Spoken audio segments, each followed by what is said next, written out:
السلام عليكم. كنتمنى ان شاء الله هذا الفيديو لقاكم صحه جيده. كيف ما كتشوفوا جيتكم عاوتاني بالتحضيرات ديال رمضان بالبريوات جداد بحشوه واعره وصحيه وفيها غير الخضره. بالنسبه للعيالات اللي عندهم الوليدات الصغار كيحماقوا على البريوات ولكن ما كيبغوش ياكلوا لهم الخضره، هذا هو الحل. وجيتكم بواحد الحشوه اللي خطيره خطيره خطيره وسهله التحضير كيف ما كتشوفوا. ويلا نشوفوا طريقه التحضير ونشوفوا المقادير اللي غادي نحتاجو في هذه الحشوه على بركه الله.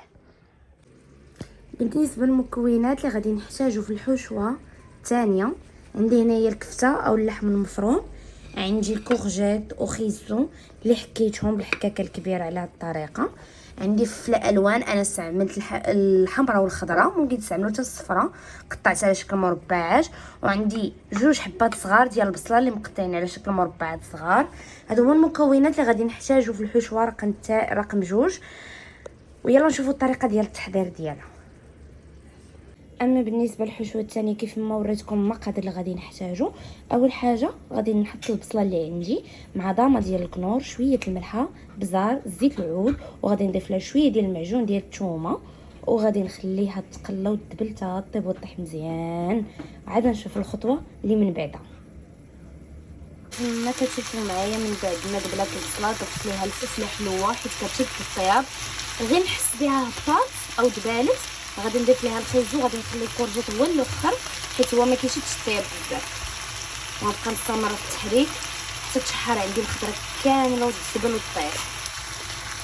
كيف ما كتشوفوا من بعد ما طابت ليا البصله هي الاولى، الخطوه الثانيه كانت هي الفلفله حيت كتشد الطياب، وتبعتها الخيزو تا هو طاح، ضفت القزبر والمعدنوس مع اخر حاجه الكورجيت والكفته، وغادي نخلي كلشي يطيب مع شويه ديال الصوجه.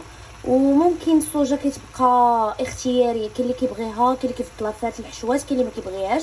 انا كنفضلها، غادي نديرها وغادي نزيد شويه ديال السودانيه، انا كنبغيها تكون شويه سبايسي حاره، وهذا كيبقى الاختيار ديال كل واحد.